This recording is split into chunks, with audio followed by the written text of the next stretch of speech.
me rasgo por inteiro, faço tudo, mas vem novamente. Eu mergulho na mirra ardente, mas peço que tua presença aumente. Cante, eu me rasgo.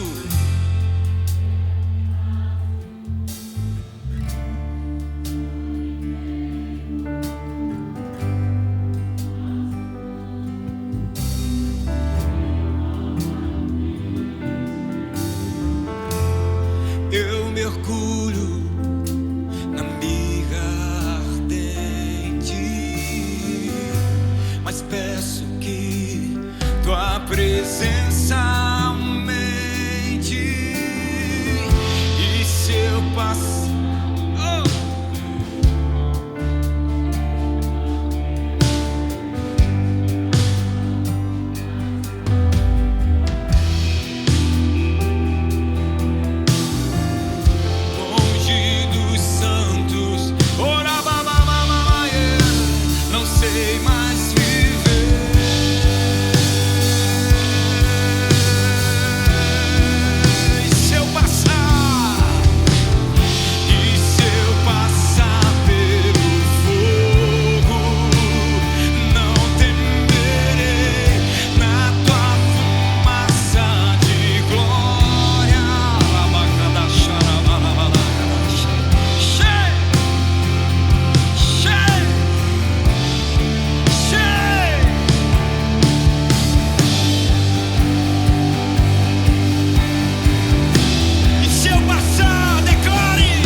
por inteiro, faço tudo. Deixe fluir, deixe fluir. Eu mergulho,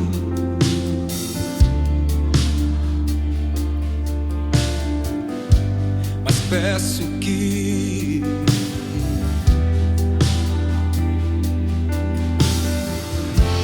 se eu passar pelo fogo, na tua fumaça de glória, longe dos santos dos santos, não sei mais viver.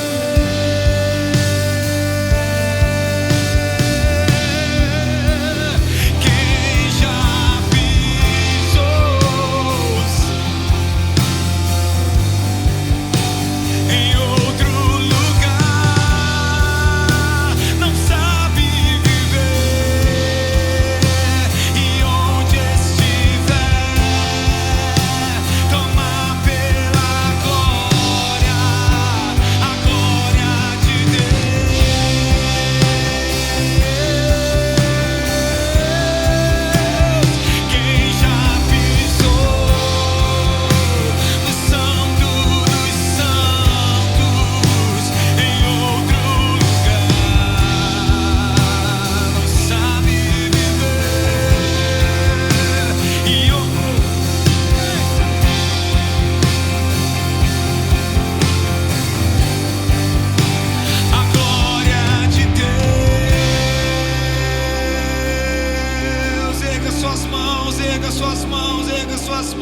só, igreja.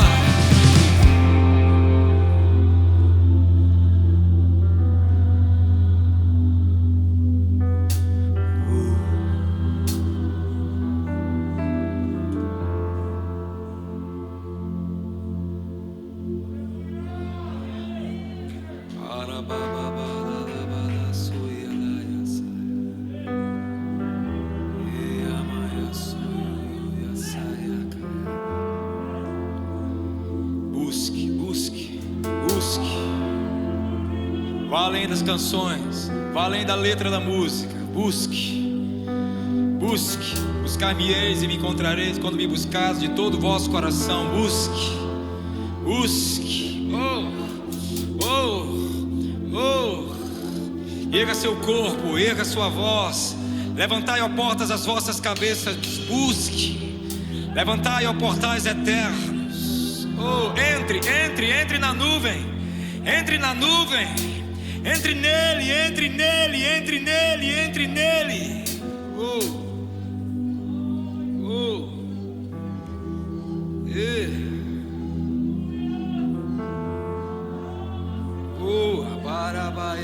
Mais.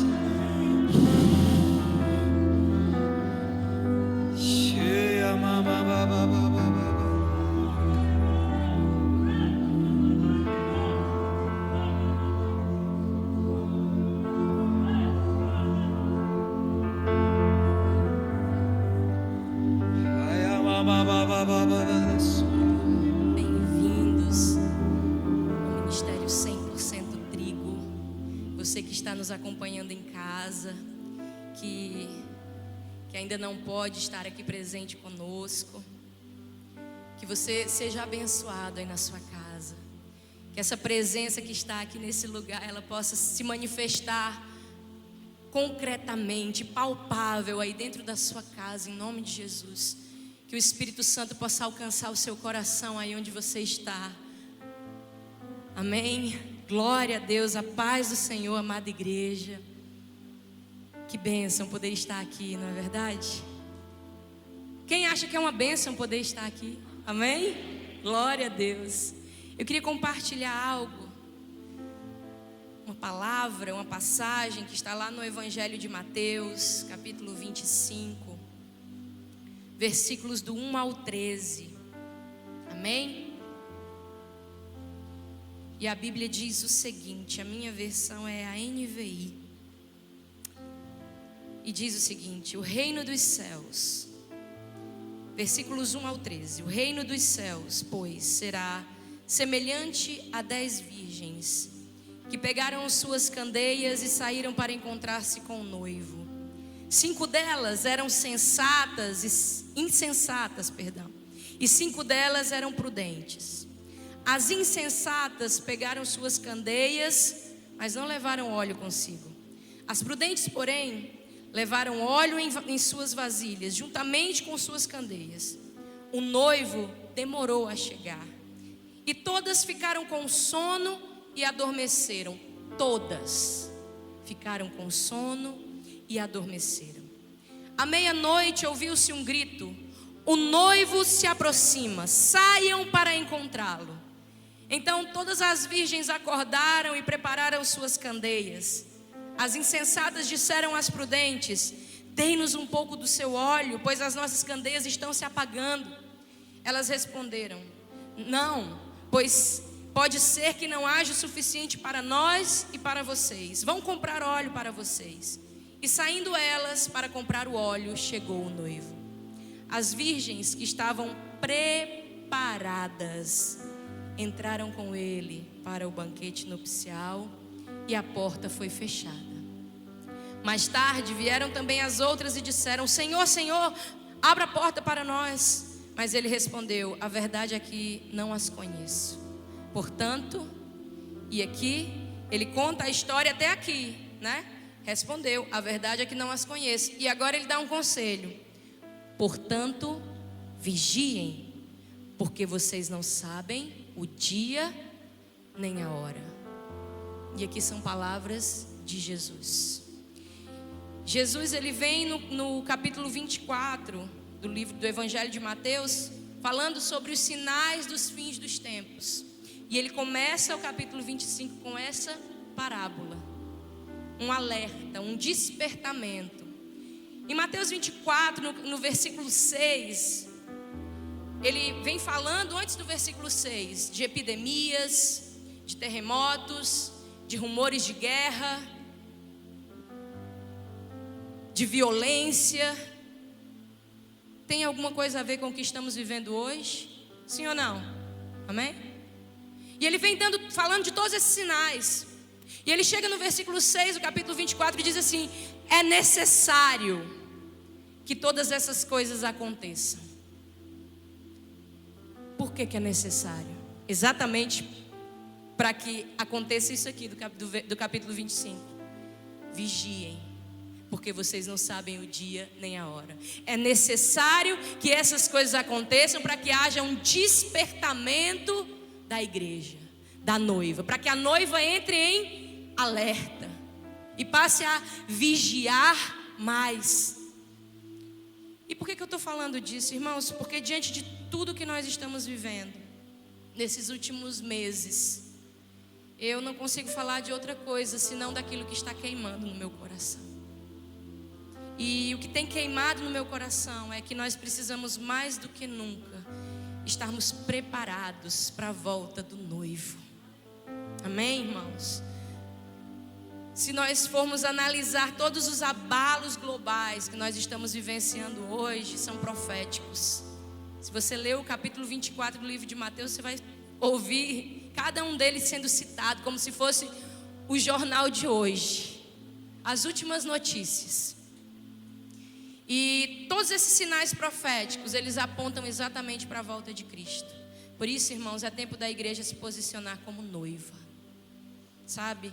Porque nós, e quando eu digo nós, eu digo a minha casa, eu, meu esposo, nós temos orado, temos conversado e digerido muito essas palavras. E nós acreditamos, irmãos, nós temos entendido que essa pandemia, que cada um desses sinais, eu vou citar alguns aqui, para caso você não esteja sabendo das notícias. Ciclones, né, no sul do Brasil, terremotos no interior do Ceará, nenhum abalo muito grande, amém? Mas coisas que não se ouviu falar em séculos, nós estamos vendo hoje, sim ou não? Se você perguntar para os seus pais, não importa a idade que você tem aqui, se você perguntar para os seus pais se eles vivenciaram algo do que nós estamos vendo hoje, eles vão dizer que não. Se você perguntar aos seus avós, eles vão dizer que não. São 2 gerações, pelo menos, irmão, que nunca experimentou o que nós estamos experimentando hoje. E cada um desses acontecimentos, essa nuvem de gafanhotos, nuvem de poeira, tudo isso, irmão, é como uma batida de Jesus na porta, dizendo: ei, eu estou à porta. Ei, eu estou voltando. Ei, eu estou chegando. Ei, o dia está cada vez mais próximo. Irmão, está muito mais próximo do que muitos imaginam. E eu voltei a trabalhar há uma semana e o que a gente vê são umas pessoas lá fora, e quando eu digo lá fora, fora do contexto da igreja, pessoas apavoradas, se questionando será que é realmente o fim dos tempos? Será que é realmente o fim do mundo? Elas não encaram esse momento como a volta de Cristo. Elas encaram esse momento apocalíptico como o fim do mundo, como a destruição de tudo, como o fim da existência. E elas estão apavoradas porque elas não sabem o que vai acontecer amanhã. Mas deixa eu dizer uma coisa. Nós, como igreja, devemos saber que o nosso futuro não é obscuro, amém? Não que nós saibamos o que vai acontecer amanhã, porque ninguém aqui é evidente, ninguém tem espírito de adivinhação. Mas nós não sabemos o que vai acontecer amanhã, mas nós sabemos o que vai acontecer no final de tudo, amém? A igreja, irmãos, está caminhando para a glória. Nós estamos caminhando ao encontro do noivo, amém? E por isso, irmão, esse alerta hoje, porque nós não podemos esquecer que Jesus Cristo é o nosso alvo. Sabe, nós não podemos nos distrair com as coisas dessa terra e passar a viver sem pensar ou esperar a volta dele. Porque, irmãos, assim como o noivo chegou para essas 10 virgens aqui da parábola, é chegado o tempo em que o nosso noivo está voltando. Acontece que Jesus não está voltando para buscar evangélicos, amém? Jesus não está voltando para buscar frequentadores de igreja. Jesus está voltando para buscar uma noiva apaixonada, uma noiva ataviada, uma noiva preparada, uma noiva com azeite, uma noiva com a lamparina acesa, uma noiva que está ansiosa pela volta dele, irmão. Uma noiva acesa que tem azeite, que espera por sua vinda. E no texto que nós lemos, em Mateus 25, o que mais me chama a atenção é saber que eram 10 virgens. As 10, a totalidade das virgens descritas nesse texto, a totalidade dessas moças eram virgens. A totalidade delas tinha lamparinas, amém? A totalidade delas tinha uma porção de azeite. Todas elas eram crentes, simplificando, amém? Vocês estão entendendo? Só que quando chegou o momento, apenas 5 ainda tinham azeite, mas elas tinham antes, porque elas saíram das suas casas com as suas lamparinas acesas.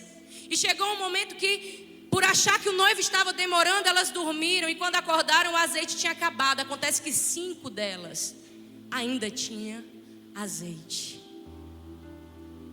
Queridos, se você for levar isso ao pé da letra, se nós formos falar de uma totalidade das 10 virgens, eu posso dizer que as 5 virgens insensatas representam 50%, sim ou não?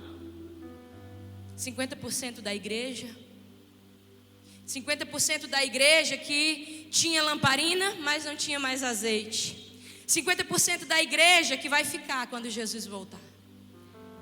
Mas exatamente por quê? Porque o noivo parecia demorar.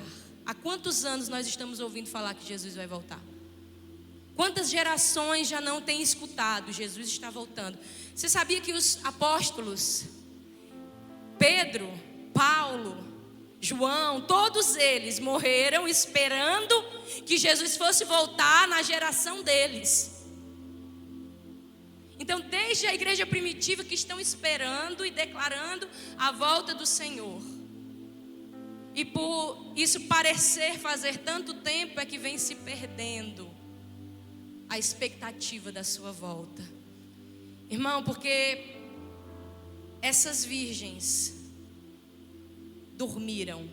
E o interessante é que a Bíblia fala que todas elas dormiram, até mesmo as que tinham azeite, tinham lamparina, dormiram também. Dormiram por achar que ele estava demorando. E o que eu entendo com isso? Isso se trata de uma acomodação espiritual. Ai, está demorando, eu vou sentar. Ai, está demorando, eu vou deitar. Está demorando, eu estou ficando com sono. Eu estou cansando, eu estou me acomodando. Eu estou encontrando um lugar para me acomodar e ficar aqui confortável, esperando a volta do Senhor. Agora, a acomodação, irmãos, espiritual é um risco, porque ela acontece de forma sutil, imperceptível. Nós vamos andando com o Senhor e quando nós percebemos, nós já estamos adorando, orando, lendo a Bíblia e vindo para os cultos de forma automática. Começa com um fervor, começa com um desejo, começa com eu digo isso por mim, irmãos. Quando eu comecei, logo quando eu me converti, que eu fui inundada pelo poder, pelo amor de Deus, era um desespero para estar na igreja. Eu queria estar na igreja todos os dias. Se tivesse programação todos os dias, eu estava lá. Já estava acontecendo o discipulado. Eu não iria mais acompanhar, mas eu pedi, pastor, deixa eu fazer o discipulado como ouvinte, porque eu quero estar na igreja. No dia de consagração, nós instituímos a consagração 11 anos atrás. E no dia de consagração, 7 horas da manhã, eu já estava acordada pulando. Alegrei-me quando disseram, vamos à casa do Senhor. E pulava e acordava minha irmã, bora, vamos para a igreja. Chegava antes, dobrava o joelho, orava, chorava. Irmãos, e assim, a cada culto era uma expectativa, mas sem perceber, sem sentir, Dia após dia, nós vamos andando com o Senhor e parece que a gente já está fazendo tudo mais de forma automática, por hábito. Porque afinal nós somos crentes, né? Precisamos ler a Bíblia, precisamos congregar, precisamos orar, precisamos jejuar. E passamos a vir para a igreja muitas vezes sem expectativa, sem muita empolgação. Essas virgens, irmãos, dormiram espiritualmente. Elas deixaram de esperar. E o esperar o quê? Esperar a vinda do noivo. Elas deixaram de ter expectativa na vinda do Senhor. E quando nós deixamos de ter expectativa na vinda do Senhor, na eternidade, irmão, automaticamente nós estamos vivendo só para essa vida. Se você não tem expectativa no seu coração pela volta de Jesus, mesmo sendo crente, estando sentadinho nessas cadeiras, mesmo subindo para pregar, mesmo louvando, e o seu coração não arde em pensar que Ele vai voltar, em desejar que Ele volte, se isso não acontece na sua vida, é porque você se acomodou e você agora está esperando só por essa vida, sabe? Só pelo que Jesus pode fazer por você agora, nessa dispensação. Ô irmãos, deixa eu dizer uma coisa para você, sem hipocrisia, tá? Ser curado, ser liberto, ter casa, ter carro, casar, ter ministério, ter autoridade espiritual são promessas e é bênção, amém?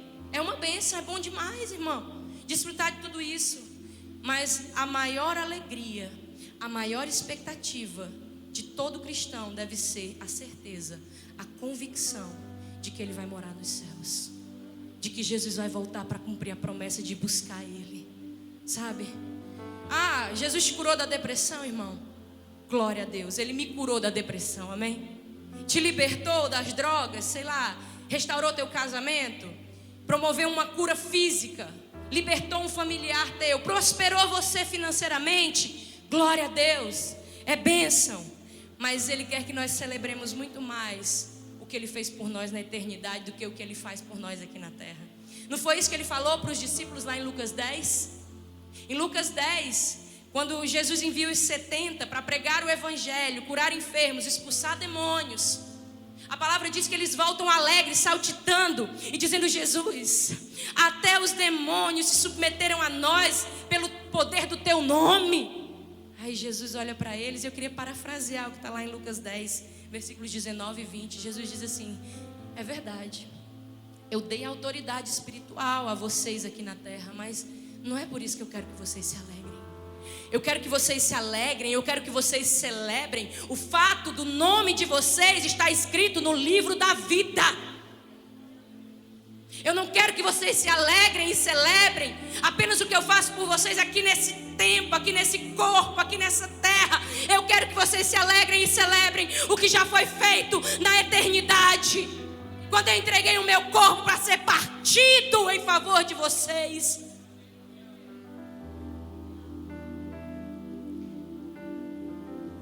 O apóstolo Paulo,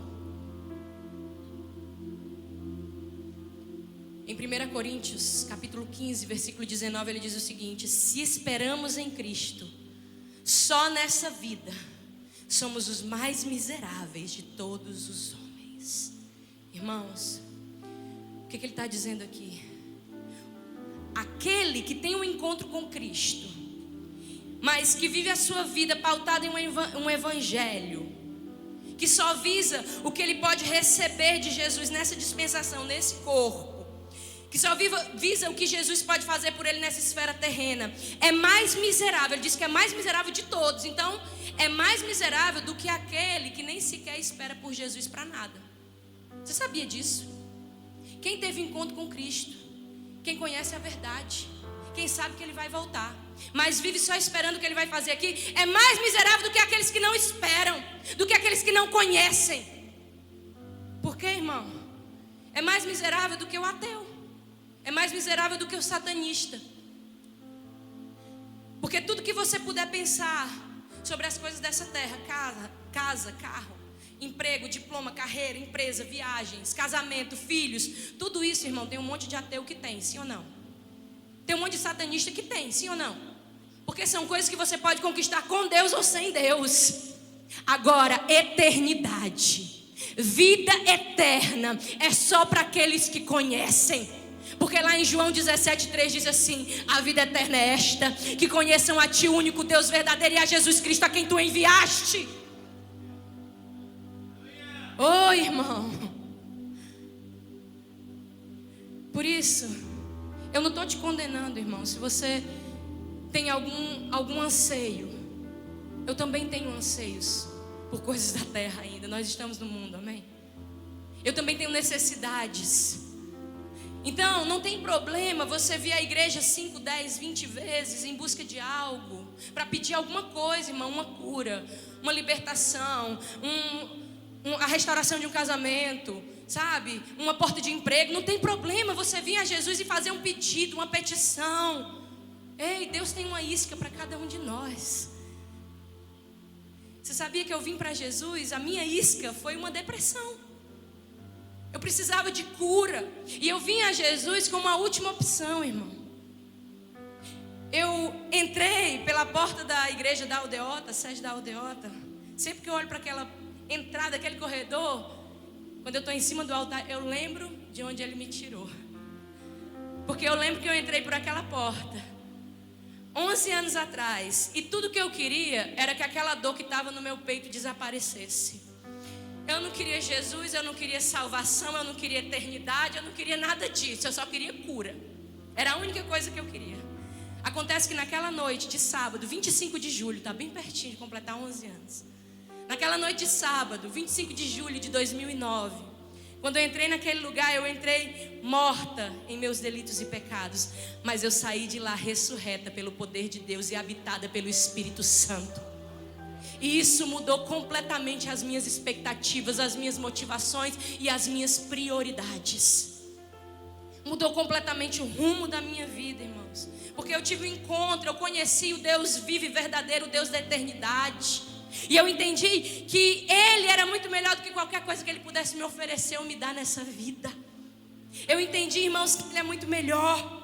Que aquilo que Ele conquistou para mim na cruz foi muito mais do que a cura da minha depressão. Foi muito mais do que a libertação do homossexualismo. Foi muito mais do que uma vida abundante aqui na terra. Muito mais do que um casamento, que um ministério. O que Ele conquistou para mim naquela cruz foi a eternidade. Foi a vida eterna com Ele. Foi a remissão dos meus pecados. A justificação do meu espírito, da minha alma.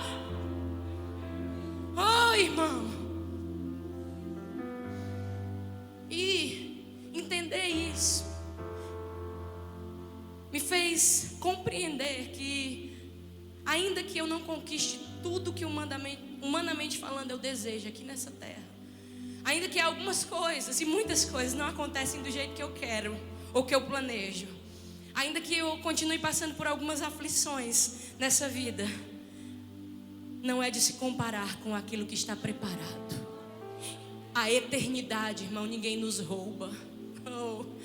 Lá em Romanos 8 diz assim: nem a morte, nem a vida, nem principados ou potestades, nem o presente, nem o porvir, nem altura, nem profundidade, nada pode me separar do amor de Deus que está em Cristo Jesus, o meu Senhor. Irmãos, Ele vai vir me buscar. Isso deve ser o suficiente para eu ser grata, para eu ser satisfeita, para eu ser feliz, para eu ser plena nessa vida. Ele prometeu. Eu queria abrir João 14, versículos 1 ao 3. Eu peguei a versão Almeida, eu comecei na NVI, mas eu estou na Almeida agora porque eu gosto mais dessa versão. E ela diz o seguinte, João 14, versículos 1 ao 3. Não se turbe o vosso coração. Credes em Deus, crede também em mim. Na casa do meu pai há muitas moradas. Se não fosse assim, eu não teria dito: vou preparar-vos lugar. E quando eu for vos preparar lugar, virei outra vez e vos levarei para mim mesmo. Eu virei outra vez e vos levarei para mim mesmo. Eu virei outra vez e vos levarei para mim mesmo. Ele prometeu, para que onde eu estiver estejais vós também. Oh, irmão, Ei, Ele prometeu, Ele vai voltar para nos levar para Ele. Mas antes disso, Ele disse o quê? Eu vou vos preparar lugar. Ele prometeu que iria preparar lugar. Agora você quer medir, irmão, o quanto nós estamos agarrados com as coisas da terra? Você quer medir? Vamos trazer para o natural. Irmãos, se um noivo, ele é o nosso noivo, amém? No natural, se um noivo liga para a noiva às vésperas de casar e diz assim: meu amor, encontrei a nossa casa, eu estou aqui preparando tudo, eu estou decorando, eu estou pintando, está ficando lindo. O que a noiva ia dizer? Eu quero ir aí agora, eu quero ver, me mostra, manda foto, como é, aonde é. Não era sim ou não, irmão? Sim ou não? E o nosso noivo disse que ia preparar lugar. E quantos de nós estamos aqui pensando como é esse lugar? Quantos de nós estamos sonhando com esse lugar? Quantos de nós estamos gastando tempo imaginando a beleza e a grandeza desse lugar? Oh, irmãos, pelo contrário, nós não sonhamos com o céu. Nós sonhamos com casamentos, com decorações, com viagens. Nós planejamos as nossas férias, nós planejamos o nosso futuro, as nossas conquistas. Mas a gente não planeja o céu, não planeja a eternidade, não tem expectativa, irmão. Nós estamos tão apegados com as coisas dessa terra, que quando muitos de nós ouvem falar que Jesus está voltando, são capazes de fazer como um vídeo que eu assisti esses dias nas redes sociais. Alguém postou um vídeo, e nesse vídeo era um casal. A moça vestida de noiva nos braços do noivo. Eles entrando na sua casa. Era uma casa tipo dos Estados Unidos, então era aquela entrada aberta, não tem muro, não tem nada. E você vê a casa ao longe, aquele caminhozinho. E o noivo feliz com a noiva no colo, correndo para entrar em casa, ansioso, na expectativa da lua de mel. E quando eles vão chegando na porta, eles sobem e desaparecem. Foram arrebatados. Aí a legenda do vídeo, a pessoa que postou dizia assim: então, se você se guardasse puro para casar, se você tivesse casado em santidade, com a pessoa que você escolheu, que você esperou a vida toda, você nem beijou no altar um selinho, esperando, na expectativa daquele momento, e naquele instante que você vai consumar o seu casamento, você é arrebatado. O que você diria? Aleluia ou misericórdia? Irmãos, tinha mais de 1000 comentários, e todos os comentários diziam: misericórdia. E tem mais, a pessoa que postou o vídeo, eu não estou aqui para condenar essa pessoa, amém? Mas me chocou, partiu meu coração. Ver aonde está o coração da igreja. Por mais que seja brincadeira, nós não podemos brincar com as coisas de Deus, irmão. E a pessoa botou assim: PS, Jesus, eu quero muito que tu volte, mas libera só a lua de mel. Oi, irmão, isso me doeu, irmão. Porque as pessoas estão trocando a glória por um orgasmo. As pessoas estão trocando a glória por minutos de prazer. As pessoas estão trocando a eternidade por prazeres efêmeros. As pessoas estão trocando a glória de Deus e a presença de Deus por bares, por farras, por bebida, por sexo. Oh, irmãos, virgens insensatas, distraídas, dormentes, que não sonham com o céu, nem com as coisas que os olhos não viram, ouvidos não ouviram, e que nunca desceu ao coração do homem. Irmãos, quer um conselho? Eu estou correndo para isso. Precisamos encher a nossa mente e o nosso coração com as coisas que são do alto. Esses dias Deus avivou em mim essa expectativa da volta dele, sonhar com o céu. Como vai ser o céu, irmãos? Como vão ser as ruas de ouro, os muros de jaspe, de cristal? Como vai ser andar? Como vai ser? Tem uma música, I can only imagine. É uma música em inglês, foi até traduzida uns 2 anos atrás. Ela diz assim: o que eu vou fazer quando eu estiver diante do meu rei? Será que eu vou chorar? Será que eu vou sorrir? Será que eu vou conseguir falar? Será que eu vou cair de joelhos e adorar? O que eu vou fazer? A gente não sonha com esse momento, irmãos. E caramba, xenderoaçou. Que noiva é essa que não anseia pelo noivo, que não sonha com o noivo, que não tem saudade do noivo? Oh, irmãos, as virgens dormiram. Isso nos fala muito mais do que acomodação. Isso nos fala de sono espiritual. E esse sono espiritual, irmão, ele pode vir por acomodação, sim, mas ele também pode vir por autoconfiança. Sabe? Não, eu já sei Bíblia demais. Sabe aquela pessoa que vem para o culto e fica criticando a pregação? Não. Isso aí eu já sei. Esse versículo aí é muito batido. Não. Os teólogos que ficam, não, isso aí não tem base teológica. Isso aí eu já conheço. Essa pregação eu já sei. Esse esboço aí é da internet. Sabe aquelas pessoas que não conseguem mais digerir a palavra, mastigar a palavra, saborear a palavra? Pessoas que estão dormindo espiritualmente, pessoas autoconfiantes, seguras demais, porque já sabem demais, irmãos, já receberam demais, já pagaram preço demais, já oraram demais, já jejuaram demais. E agora podem tirar um cochilo e descansar espiritualmente. Irmãos, deixa eu dizer uma coisa. Nós não podemos achar que o nosso tempo de crente e as coisas que nós vivemos em Deus, o quanto sabemos da palavra, são o suficiente para nos sustentar, se não continuarmos nos alimentando dele diariamente. Não é o suficiente. Eu tenho 30 anos de evangelho. Não é o suficiente. Se você não estiver aos pés dele, se você não estiver no lugar secreto, se você estiver vindo comer um sanduíchezinho frio todo domingo e toda quarta, e eu digo frio porque não está sendo aquecido no micro-ondas durante a semana, não está sendo, sabe? Aí você chega, a comida não tem gosto, irmão. Estou falando de comida, estou falando da palavra, estou falando do que é oferecido aqui no culto. Não tem gosto, porque o teu paladar foi alterado, adulterado. Você passa a semana toda comendo guloseimas e quer no final de semana sentir sabor. Isso até nutricionalmente falando, não dá. Quando você começa a comer muito açúcar, o seu organismo vicia, e a comida natural não tem mais sabor, não é mais atraente. Sabe, irmãos? Nós não podemos achar isso, porque Jesus disse algo. Ele disse: permaneçam em mim.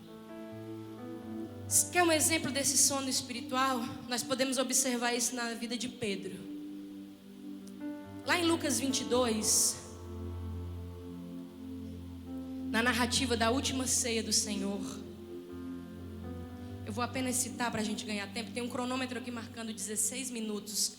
Misericórdia, vai dar certo.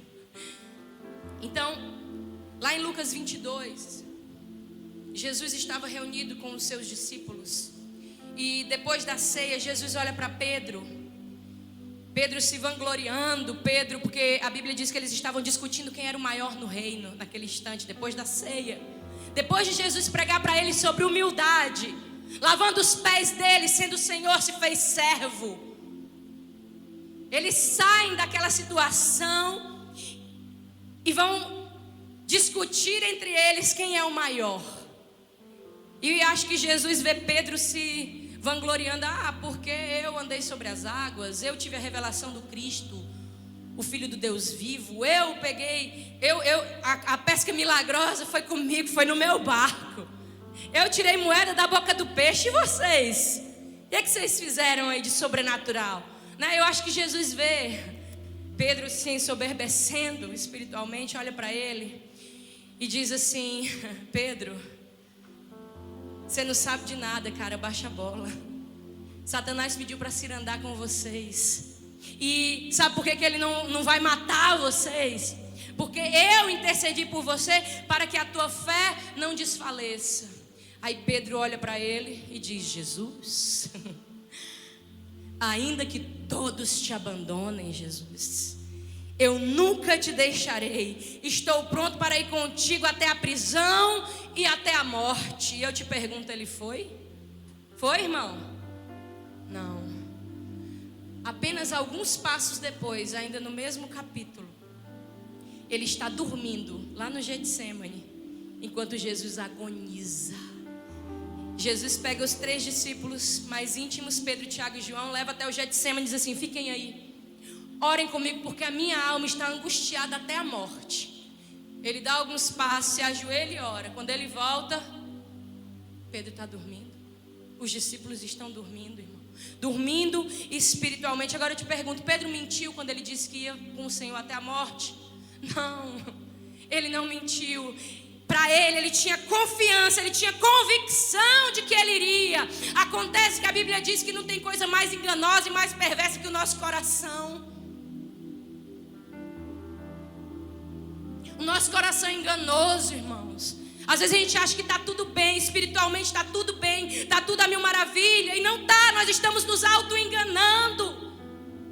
Como a igreja de Laodiceia, como a igreja de Sardes. Quando você chega no capítulo 3 de Apocalipse, Jesus mandando cartas às 7 igrejas da Ásia Menor. E no capítulo 3, a igreja de Laodiceia se olha no espelho e diz: eu sou abastada e rica. E Jesus olha para ela e diz: você é pobre, miserável e nua. A igreja de Sardes tinha fama de ser viva, pregava como quem era viva, cantava como quem era viva, andava por aí como quem era viva. Mas Jesus olha para ela e diz: você parece estar viva, mas você está morta. Alguma coisa aí dentro morreu, a paixão morreu, o anseio morreu, o desejo pela presença morreu. Oh, irmãos, nós nos enganamos e Pedro se enganou. Autoconfiança, ele não foi capaz de cumprir a promessa. Por quê? Jesus responde. Quando ele chega lá que eles estão dormindo, ele não fala: Pedro, Tiago e João, vocês estão dormindo? Não conseguiram vigiar comigo nenhuma hora? Não, ele diz: Pedro, tu que alguns passos atrás disse que iria comigo até a prisão e a morte, tu estás dormindo? Não conseguiste ficar comigo nenhuma hora, Pedro? Oh, irmão. E Jesus diz assim: vigiai e orai. Por quê? Porque o espírito está pronto, mas a carne é fraca. Por isso que Pedro não conseguiu. O espírito está pronto, mas a carne é fraca. Irmão, assim somos nós. Achamos que não vamos negar Jesus, mas estamos sujeitos a isso se não vigiarmos e orarmos. Se dormirmos espiritualmente. Porque, irmãos, vê comigo se não é assim. Quando temos um encontro genuíno com Jesus, a gente começa a caminhar com Ele. Aí tudo vira demônio. Esse vestido é demônio, Deus me livre, vou jogar fora. Não, esse filme é demônio. Sai Satanás e tudo vira demônio. E não pode mais nada, e não quer mais nada. E se afasta de tudo, e se afasta de todos. É radical, uma mudança radical. Mas aí os anos vão passando, e depois de um certo tempo nós vamos achando que somos fortes o suficiente para lidar com coisas que no início da caminhada a gente deixou bem claro que a gente ia andar distante. Aquele emprego que a pessoa trabalhava era tentada. Ela chegou para o patrão dela e pediu as contas e saiu e foi-se embora, porque ela era tentada por alguém, por alguma situação naquele ambiente. Aí isso no começo da caminhada. Alguns anos depois abre-se uma porta de emprego. Ela vai, ela chega lá, ela se depara com o mesmo ambiente de tentação. Aí agora ela diz: não, agora eu já sou crente, eu já sei de Bíblia, eu já coloco a mão e expulso o demônio, eu vou enfrentar. Irmã, acontece que a Bíblia é muito clara. A gente resiste ao diabo com armas espirituais, porque ele é um espírito. A gente resiste a ele com oração, com jejum, com consagração, com adoração, com a palavra de Deus. É assim que a gente resiste ao diabo e ele foge. Agora o que a Bíblia fala da carne? Foge, irmão, dá lavando, foge da carne. Mas aí chega um momento que eu me acho que já tenho habilidade suficiente para lidar com a carne. para lidar com aquilo que antes eu não conseguia e não admitia lidar, sabe? A gente se julga poder estar perto de coisas que no começo a gente não podia. A gente acha que porque já sabe algumas coisas, não precisa mais ter o cuidado que nós tínhamos antes. Ei, o apóstolo Paulo nos exorta. 1 Coríntios 10:12. Aquele que julga estar firme, cuide-se para que não caia. Cuide-se. Não ande perto de coisas que podem te derrubar. Não ande perto de pessoas que podem ser pedra de tropeço e te derrubar. A maior prepotência da carne, irmão, é achar que não vai negar Jesus, como Pedro. Pedro disse que não negaria Jesus, aí Jesus disse assim: tá bom, Pedro, então vamos ali para o Getsemane. E na primeira prova, irmão, Pedro foi provado ali, amém? Aquilo ali foi para Jesus, foi um momento específico para Jesus, mas foi uma prova para Pedro, porque nós vamos ser provados por aquilo que nós falamos, declaramos, amém? Então muito cuidado com as nossas palavras. Pedro, irmão, não negou Jesus quando ele sentou naquela fogueira e as pessoas perguntaram: tu também é Galileu, tu fala como ele, tu anda com ele? Não, ando não sei nem quem é, não sei do que você está falando, não. Pedro não negou Jesus quando ele falou que não conhecia. Pedro começou a negar Jesus quando não conseguiu orar lá no Getsemane. Ali começou o processo de dormência espiritual. Pedro adormeceu espiritualmente no lugar de oração. Porque, irmão, o que nos derruba não é o que nós fazemos diante das pessoas. O que nos derruba é aquilo que ninguém vê. Quem aqui lembra de Davi? Homem segundo o coração de Deus, amém? Todos lembram de Davi? Irmãos, Davi, um homem segundo o coração de Deus, tirado das malhadas para vencer um gigante, para se tornar rei de Israel. E aí você vê depois de algum tempo Davi caindo de forma tão grotesca, tão terrível. E o que eu entendo da vida de Davi? O que nos promove espiritualmente são os ursos e os leões que nós matamos nas malhadas, amém? Não foi isso que promoveu Davi? Antes de enfrentar o gigante em público, ele derrotou ursos e leões lá atrás das malhadas das ovelhas. O que nos promove é o secreto. Mas, irmãos, o que nos derruba são os flertes secretos nos terraços. Do mesmo jeito que o que promoveu Davi foi o que ele fez em secreto nas malhadas, o que derrubou Jesus foi o que ele fez em secreto no terraço do seu palácio. Flertando com aquilo que poderia derrubá-lo, flertando com aquilo que poderia matá-lo espiritualmente, irmãos. Porque ninguém cai em adultério, você sabia disso? O adultério é um resultado, é um extrato de uma queda no lugar secreto. Você cai, antes de cair em adultério, a pessoa já caiu do lugar secreto. A pessoa já não consegue orar, a pessoa já não consegue se relacionar com Deus, a pessoa já não consegue mais ler a palavra. Oi, irmão, Davi não deixou de ser um homem segundo o coração de Deus quando ele adulterou. Pelo contrário, ele só adulterou porque já não era mais esse homem. Ele já tinha caído desse lugar. Porque nos dias em que os reis saíam para a guerra, está lá em 2 Samuel, Davi preferiu ficar no conforto do seu palácio. E a Bíblia diz que ele foi dormir. E quando ele acordou, despertou desse sono espiritual. Irmãos, Davi tinha que estar onde? Na guerra. E o que ele foi fazer? Dormir. Davi deixou de guerrear e foi dormir. Assim também Pedro deixou de guerrear no lugar de oração, interceder, estar com Jesus e foi dormir.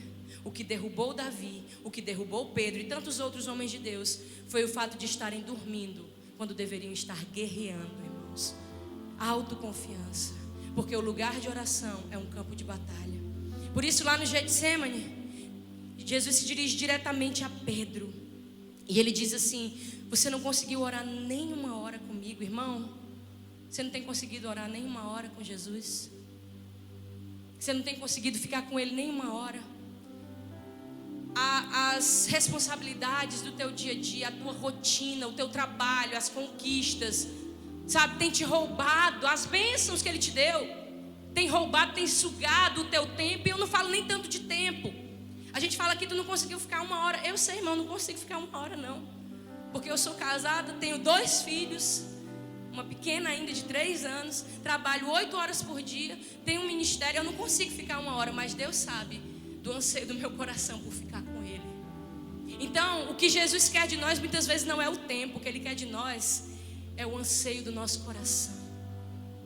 É o coração da gente muitas vezes, como eu faço, chorar e dizer: Jesus, eu queria.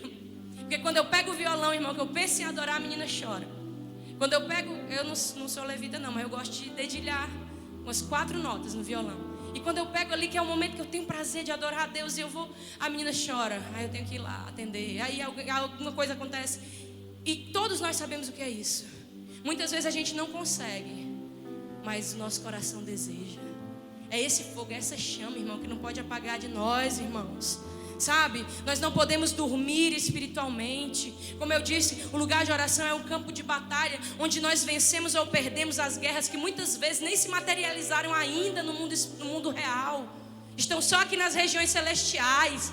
E a gente dobra ali o joelho e batalha, e a vitória vem antes mesmo da guerra se estabelecer. Você consegue entender isso? Amém? Glória a Deus. Então, irmãos, Pedro adormeceu espiritualmente, porque a nossa luta é exatamente para que a carne não nos roube o que já está pronto no espírito. A Bíblia diz que nós já fomos abençoados com toda sorte de bênçãos nas regiões celestiais em Cristo Jesus. Tudo espiritualmente falando já está preparado. Olhos não viram, ouvidos não ouviram, está tudo pronto, irmão. Mas muitas vezes a carne nos rouba o que está pronto. Sabe, o espírito está pronto, mas a minha humanidade, a minha autoconfiança, o meu comodismo, o meu orgulho pode colocar tudo a perder. Irmãos, a falta de vigilância pode nos levar a perder o que está pronto no espírito. As virgens que adormeceram, que não foram vigilantes, perderam a eternidade. Irmão, Pedro entendeu tanto isso, que ele escreveu lá em 1 de Pedro, capítulo 4, se eu não me engano, ou capítulo 5: sejam sóbrios e vigilantes. Ei, ele entendeu, irmãos. Ele passou pela prova e ficou de recuperação porque ele dormiu, mas ele pagou um preço pelo sono. A questão, irmãos, o nosso cuidado e a nossa vigilância é porque ninguém começa dormindo profundamente. A gente começa dando uns cochilos, não é não? Antes de pegar no sono, a gente começa a cochilar e de repente entra num sono profundo e nem percebe, sim ou não? Naturalmente não é assim? Irmãos, a gente começa com esses cochilos, não é besteira. Não tem problema não é tudo isso não, bobagem. Ei, Paulo diz assim: desperta tu que dormes, lá em Efésios 4, e Cristo te iluminará. Pedro dormiu, talvez pela pressão espiritual. Irmão, existe, estamos terminando, amém? Presta atenção aqui, eu vou falar exatamente disso. Olha para mim aqui. Pressão espiritual. Quando você vem para esse lugar adorar a Deus, você não tem noção da pressão espiritual, da batalha que se ergue no mundo, das regiões celestiais contra esse momento. Quantos aqui já estiveram em cultos? Eu, por exemplo, já estive em muitos, que eu vim direto do trabalho, sentei aí, louvor, estava em pé, estava louvando, adorando. Normalmente, quando eu sentei, irmão, veio aquele sono que me dava vergonha. Eu estava na frente do pastor e eu ficava assim, de sono, um sono irresistível. Eu não conseguia manter os olhos abertos, os meus olhos pesavam, irmão.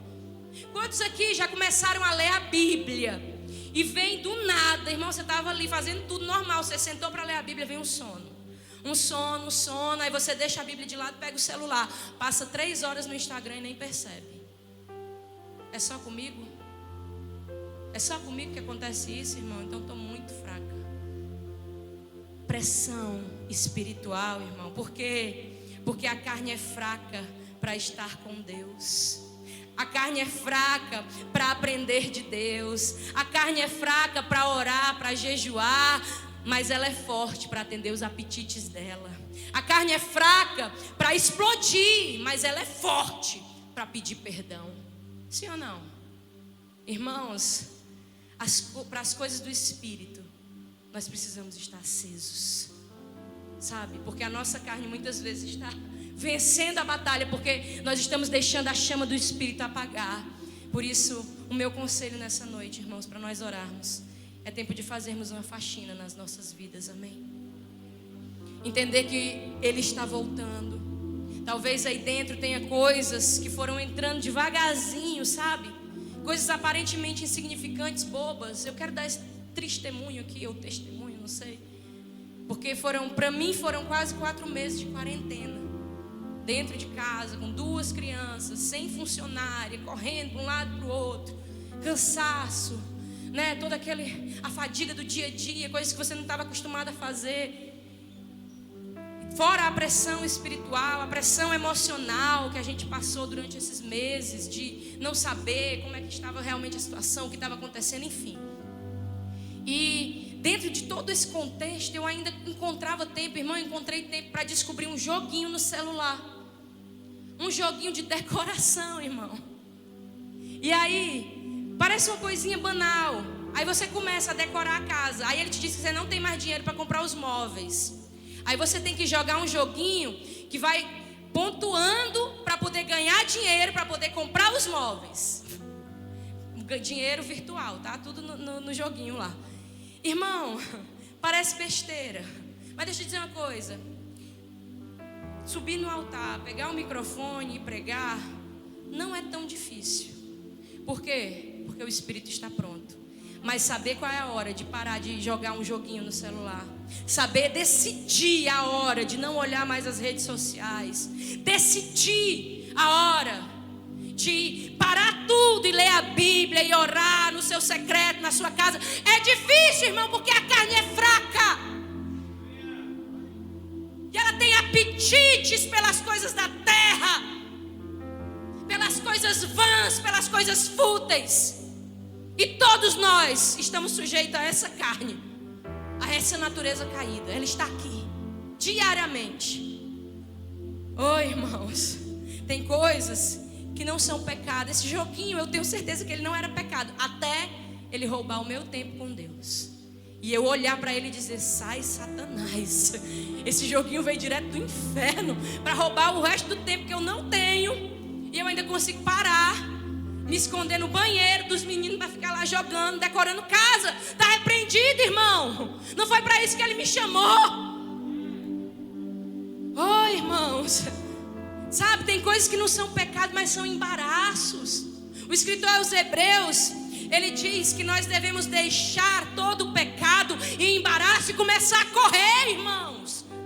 Porque os dias são maus, porque ele está voltando. Oh, irmãos, se você puder ficar de pé para entender que Jesus, Deus, está fazendo algo novo na terra. Irmãos, eu não sei se você consegue sentir isso, mas eu tenho plena convicção. Tudo está apontando para isso. Ele vai derramar algo novo sobre a igreja. Ele está fazendo uma coisa nova. Ele abalou reinos e nações, irmãos, para que nós pudéssemos ser despertados. Você consegue entender isso? Irmãos, ele está alinhando a humanidade. É aqui que vai se cumprir aquilo que está escrito em Apocalipse. Aquele que é sujo vai se sujar mais, e aquele que é limpo vai se limpar mais, irmãos. Porque o dia está próximo. Eu tenho plena convicção que nós somos a geração do arrebatamento, irmãos. Eu creio com todas as minhas forças que é nesse tempo que a trombeta vai soar, irmãos. Sabe, como as virgens insensatas, ninguém vai poder escapar de última hora. Ninguém vai poder sair para pegar azeite. Vai ter um momento que não vai dar mais tempo de mudar de vida, de abrir mão de coisas, de relacionamentos, de pecados, de embaraços. Você consegue entender isso, irmãos? É por isso que a palavra de Deus diz que o dia do Senhor será o grande dia, e ele vai ser terrível e glorioso. Como assim? Como é que uma coisa é terrível e gloriosa ao mesmo tempo? É porque depende de que lado é que nós vamos estar. Porque assim como na época de Noé, o dilúvio foi terrível para aqueles que estavam fora da arca, ele foi glorioso para aqueles que estavam salvos dentro dela. O grande dia do Senhor vai ser terrível para aqueles que não se consertaram, para aqueles que dormiram, para aqueles que não esperavam, mas vai ser glorioso para a noiva que vai subir com ele pelos ares para viver uma eternidade no céu. Que caramba, Oh, irmão, vamos despertar a noiva. Noiva, desperta, porque já é meia-noite. Os profetas estão gritando: o noivo já está vindo. Você tem ouvido isso? É só eu que estou falando isso. Os profetas estão dizendo: ei, é meia-noite, virgens, o noivo já está se aproximando. Preparem-se para encontrá-lo. Porque está chegando o dia, o momento que, no abrir e fechar de olhos, a trombeta vai tocar. E como Paulo escreveu em 1 Coríntios 15, os mortos em Cristo ressuscitarão em um novo corpo, e nós teremos esse corpo corruptível transformado em um corpo glorificado, e subiremos para nos encontrar com Ele nos ares. Oh, irmão, não sei o que você sente quando você escuta isso. Irmão, você consegue entender? Irmão, eu queria que você entendesse só isso hoje.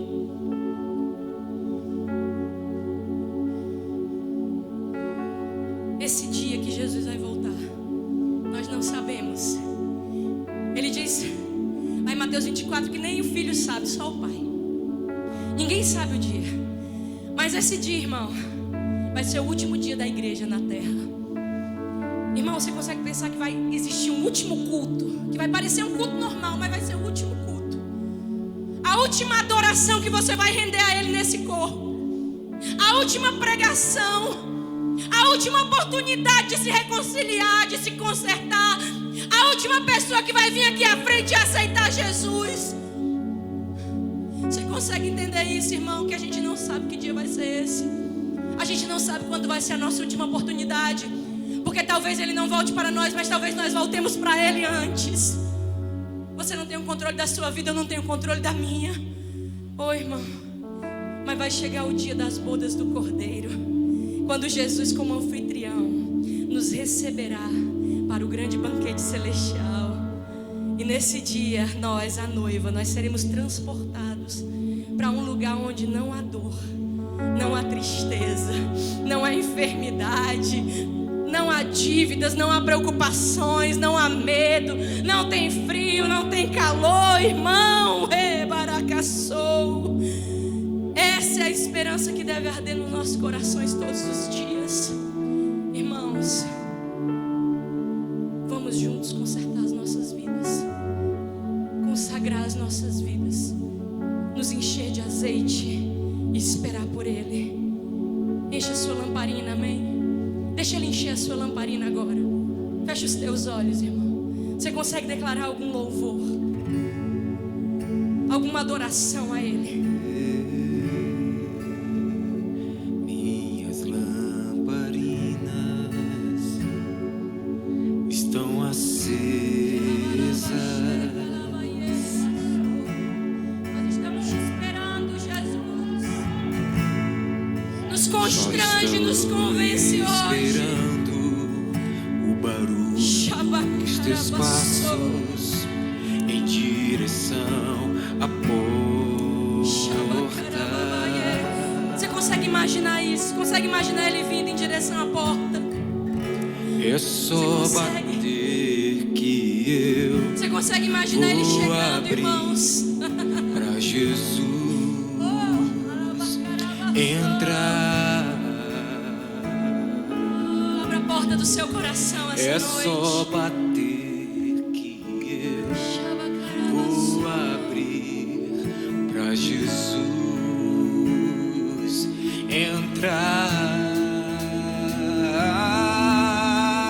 entrar. Eu já Pode dizer isso pra Ele. coloquei Pode dizer que você está esperando. minhas vestes brancas. Eu estou te esperando, Jesus. Estou só te esperando. Vem, vamos dançar. Jesus, a minha melhor roupa não é para Santa Ceia lá na igreja. A minha melhor roupa são as vestes de santidade, as vestes limpas e brancas que eu estou colocando dia após dia para te esperar, Jesus. Vamos dançar. Você pode dizer Maranata. Você pode dizer Maranata. Vem,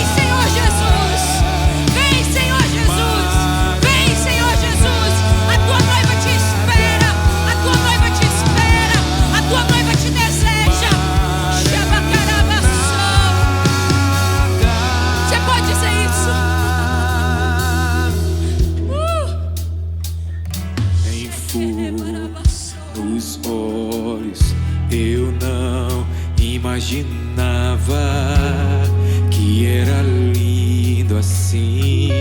Você nem Que imagina. era lindo. Irmão, você nem imagina. Você está trocando Jesus por tanta coisa. Você está procrastinando tantas mudanças. Porque você não sabe o quanto Ele é lindo, o quanto é maravilhoso, o quanto existe plenitude na presença dEle. Ei, que relacionamento não se compara, sexo não se compara, droga não se compara, bebida não se compara, nada nessa terra se compara. Que era lindo assim, meu noivo esperado. Eu abro a minha casa. Vem, Jesus! Ele me chama de noiva, me chama de noiva, me chama de amada, me chama de amiga. Sou sua igreja apaixonada. Ele me chama de noiva, me chama de amada, me chama de amiga, me chama de noiva. Sou sua igreja apaixonada. Aleluia. Deixa eu fazer um convite para você hoje.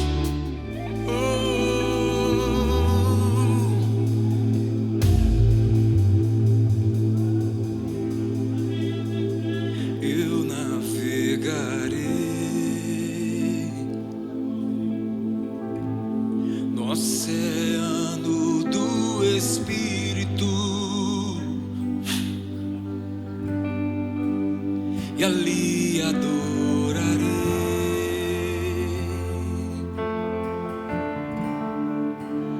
ao Deus do meu amor.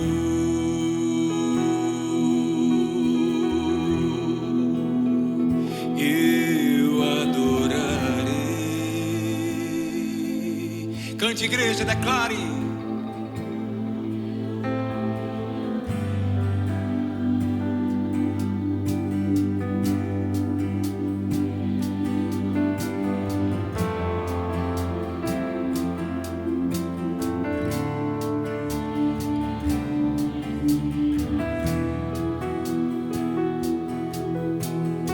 Eu navegarei